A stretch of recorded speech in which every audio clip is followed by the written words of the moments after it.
तो आज सपा प्रमुख पहुंचे रामपुर आजम खान से मिलने। पार्टी के वरिष्ठ नेता आजम खान से मुलाकात की है। आजम खान के जेल के बाहर आने के बाद ये दोनों नेताओं की पहली मुलाकात है, जो आज 23 महीने बाद होने जा रही है। सपा प्रमुख अखिलेश यादव रामपुर पहुंचे और वरिष्ठ नेता आजम खान के निवास पर पहुंचकर उनसे मुलाकात की। इस दौरान रामपुर में समाजवादी पार्टी के कार्यकर्ताओं ने अखिलेश यादव का जोरदार स्वागत किया और अखिलेश यादव जिंदाबाद के नारे लगे। आजम खान 23 महीने बाद जेल से जमानत पर बाहर आने के बाद होने जा रही ये बहुत प्रतीक्षित मुलाकात सबकी नज़रें टिकी हुई हैं। खासकर उपचुनाव और आगामी विधानसभा चुनाव को लेकर बताया जा रहा है कि आजम खान से मिलने के लिए अखिलेश यादव अकेले रामपुर पहुंचे, क्योंकि उन्होंने पहले ही स्पष्ट कर दिया था कि वह सिर्फ अखिलेश यादव से ही मुलाकात करेंगे। इसी वजह से अखिलेश यादव ने मोहिबुल्लाह को भी मुलाकात में शामिल नहीं किया। सपा प्रमुख अखिलेश यादव को रिसीव करने के लिए आजम खान खुद जवाहर यूनिवर्सिटी पहुंचे, जहां उन्हें अखिलेश यादव आजम खान की गाड़ी में बैठकर उनके घर पहुंचे।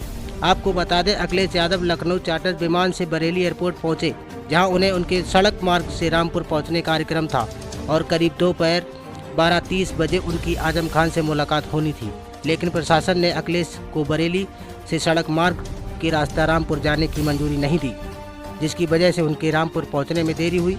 स्थानीय एसपी नेताओं और समर्थकों ने फूल मालाओं से उनका जोरदार स्वागत किया। तो ये बड़ी खबर आप देख रहे हैं कि अखिलेश यादव ने आज रामपुर पहुंचकर आजम खान से मुलाकात की है। और राजनीति, उत्तर प्रदेश की राजनीति की बात करें तो हलचल तेज हो गई है। आइए देखते हैं अखिलेश यादव ने क्या कुछ कहा। मिलने में आया हूँ और मैं जेल मिलने नहीं पहुँच पाया था। मैं आज अभी आपसे बैठ कर के स्वास्थ्य को लेकर के और उनका हालचाल ले रहा हूं। और आदरणीय आजम खान साहब वो बहुत पुराने नेता हैं। पुराने नेताओं की बात ही कुछ और है, पुराने लोगों की बात ही कुछ और होती है।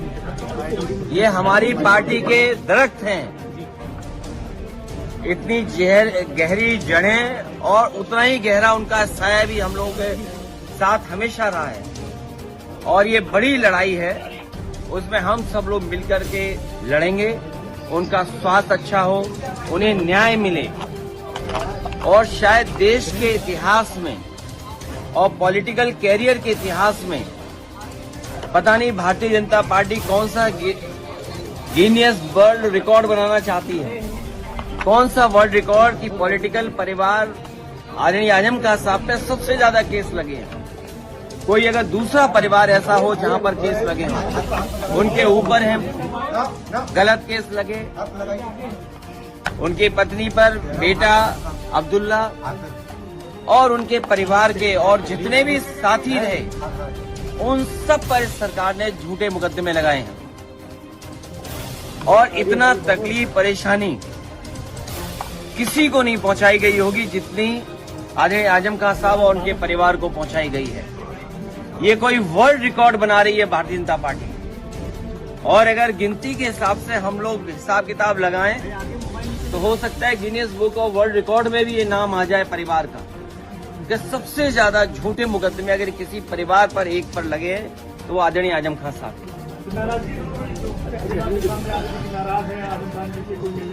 मैंने आपसे कहा कि पुराने लोग, पुराने समाजवादी जो नेताजी के साथ रहे और जो नेताजी के साथ हैं, उनकी बात ही अलग होती है।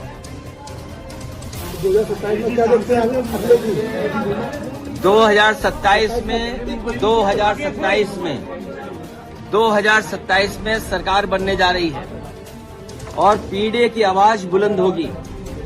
कि कोई कल्पना कर सकता है कि सुप्रीम कोर्ट में जज साहब के ऊपर भी जूता फेंक दिया गया हो या जूता निकाला गया हो। हालांकि वो बात यहाँ करने की नहीं है। आज मैं आदरणीय आजम खान साहब का हालचाल लेने आया था, क्योंकि जेल नहीं पहुंच पाया था, इसलिए मैं मिलने आया था। और लगातार हम लोग मिलते भी रहेंगे। लेकिन जो सुप्रीम कोर्ट में हुआ है, ये समाज में कहीं न कहीं एक संदेश जा रहा है कि पीडीए के लोग कहीं बैठे हों, जीवन में कभी न कभी अपमानित होते हैं। और ये बात मैं पहली बार नहीं कह रहा हूँ। एक बार विधानसभा में मैंने ये बात कही कि जो पिछड़े, दलित, अल्पसंख्यक, मुसलमान भाई, आदिवासी जो पीडीए परिवार है वो एक सूत्र में बंधा हुआ है अपनी पीड़ा से, वो अपमानित महसूस करता है और इस सरकार में अपमानित हो रहा है लगातार।